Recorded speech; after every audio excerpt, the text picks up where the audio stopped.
following story is amazing and should be shared with everyone you know. The US government has been complicit in many cover-ups, but this is by far one of the most compelling accounts. Operation High Jump put nearly 5,000 US military personnel, along with every resource available to the Navy's disposal, in the hands of Admiral Richard Byrd, the operations leader of the US naval mission into the Antarctic. Think about that for a moment and let it sink in. Every resource in the entire US Navy was made readily available for Admiral Byrd's team's use. Although Byrd was chosen to lead the mission for a rather specific reason, which I will later explain, he was quite qualified and a favorite amongst the American public, the perfect candidate of choice by US Navy and top brass. Additionally to Byrd's recruitment, another man, Rear Admiral Richard Cruzen, was selected to head up the task force. And make no mistake, this was an unusually bold move for the American military at the time, as people, nations, and even world economies were still volatile from war's aftermath. So we have to ask the following questions. Why would the US military be seeking to expend so many resources at the risk of great collateral loss, to explore such a harsh region of the planet Earth as Antarctica? What was the rush? What did they know? What we find is that a lot of the details regarding Operation High Jump have been carefully tucked away over the years. Wikipedia explains little about the mission officially titled the United States Navy Antarctic Developments Program, 1946 to 1947.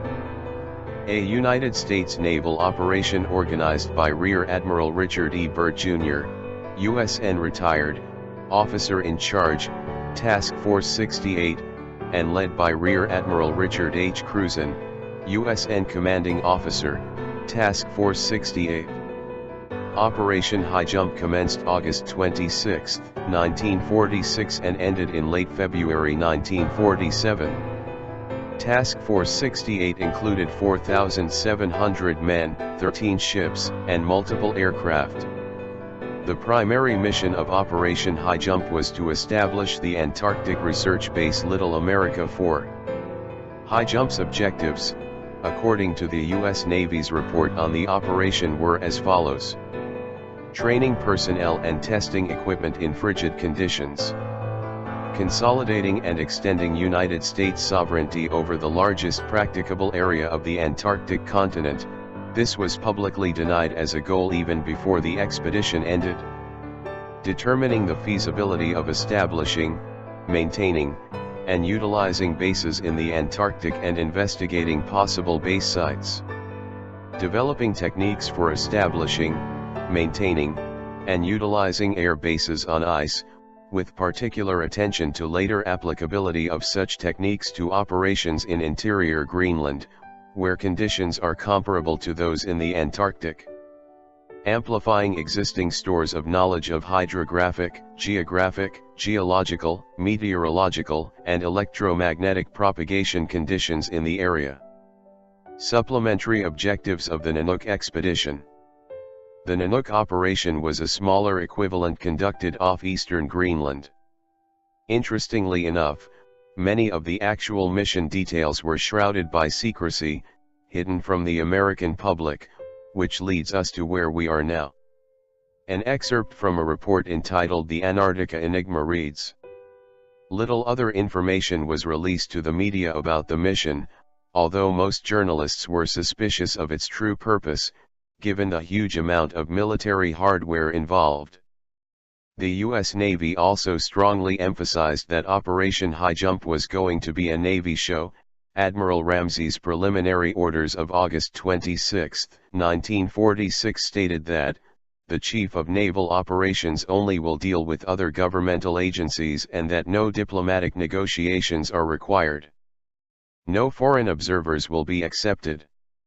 Not exactly an invitation to scrutiny, even from other arms of the government. Admiral Byrd was a strategic choice as he was a national hero to the Americans. He had pioneered the technology that would be a foundation for modern polar exploration and investigation, had been repeatedly decorated and had undertaken many expeditions to Antarctica, and was also the first man to fly over both poles.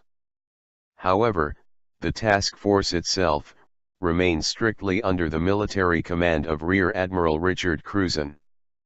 Unfortunately, the ship's central group entered the ice pack off the Ross Sea on December 31, 1946, and found conditions as bad as had been noted for over a century. Sea breakers such as the USCG Burton Island, a ship that had only recently been commissioned and was still undergoing sea trials off the California coast when Operation High Jump was launched, fought to cut a way through the ice to help the men land.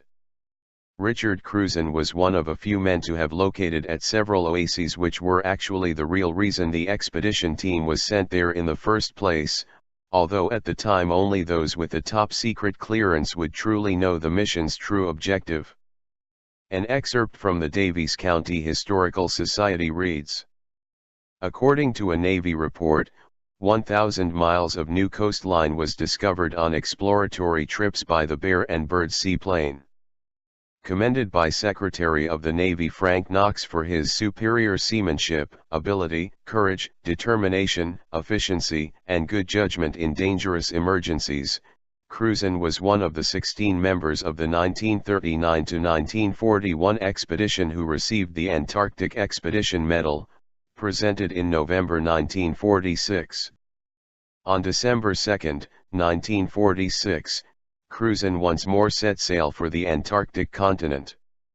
This time, as Task Force Commander under Admiral Byrd of the Navy's Antarctic Developments Project, also known as Operation High Jump, Cruzen led a force of 13 ships carrying some 4,000 men, including meteorologists, zoologists, physicists, and experts from oceanography institutes into the adventure of a lifetime.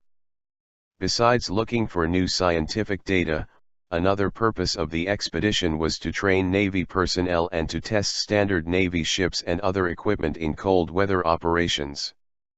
Cruzen navigated through an ice pack of several hundred miles before reaching Little America. Icebergs and unpredictable weather were formidable foes during the course of the expedition. Among the discoveries made during the 1946–1947 expedition was the sighting of 2 oases, one a region of ice-free lakes and land. More than 300,000 square miles of unpathed territory were charted on aerial mapping operations. Their observations proved that radical changes would have to be made on existing maps of the Antarctic. Why would warm spots, with warm water, exist in the Antarctic? What does this mean? The Hollow Earth theory. Researchers such as Dr. Brooks Agnew and others have deeply considered the possibility that the Earth itself could be hollow or egg-like. Although this theory seems hard to comprehend because you have been told exactly opposite your entire life, in school, and so on. Entertain this idea for a moment. What if the Earth was hollow? Would that be possible? Is there evidence to back this up? The answer is yes. Evidence shows that the Earth rings like a bell after an earthquake for a period of up to about 60 minutes, and that's why some scientists and researchers say that this is due to the fact that the Earth is hollow.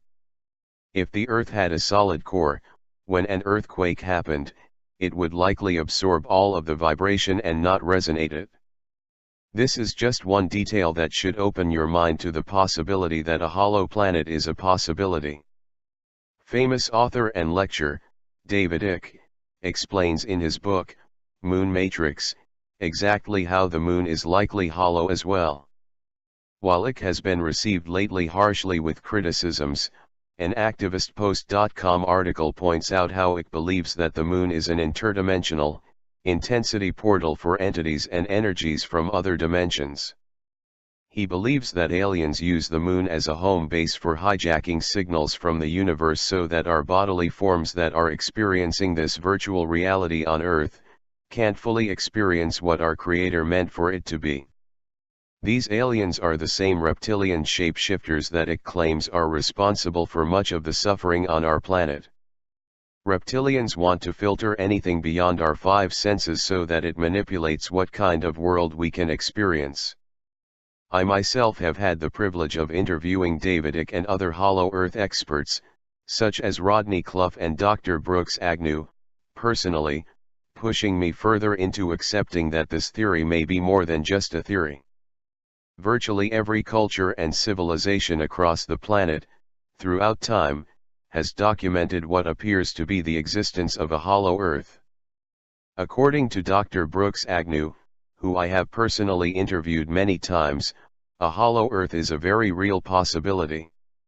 Agnew has focused his studies to the North Pole region, as him and his team plan to one day locate a documented polar depression, thus launching test overflights from a nuclear-powered icebreaker. Brooks and his team plan a scientific expedition to the brim of the hollow Earth, which proves to be unsuccessful at this time due to a lack of funding. Brooks plans to use a sun compass and a gyroscope above the 60th parallel to get accurate measurements of the oceanic depression. If the rate of change begins to increase, then likely the team would be entering the long elusive polar depression, which has been reported by ancient Viking explorers and modern-day seamen alike. Moreover, during an interview on Red Ice Radio, Agnew talked about the formation of planets, Sir Isaac Newton, and the difference between thick and thin crust physics, zero gravity, and more. The episode is very interesting to say the least. Essentially what Agnew was talking about is what's known as a rather large graviton. You know, those rides at the county fair that spin real fast. They stick you to the wall, then the floor lowers. Oh boy, I can smell the funnel cake and the cotton candy now. Do you think a hollow Earth is possible? In the interview, Agnew continues to get into the possibility of a hollow Earth, questioning the possibility of advanced life within. Agnew explains how migration patterns of birds could be proof that something to the nature of a hollow Earth exists, as birds migrate north for winter in some cases, retreating to a warm area in the polar region. Additionally, it has been reported that the U.S. Navy encountered several UFOs during the Antarctic expedition, and possibly may have had a firefight with at least one of them. A brief clip of this was allegedly caught on film. Some also speculate that mermaids and other rare creatures may derive from the inner Earth, sometimes making their way into the upper waters divided by the firmament as mentioned in the Bible.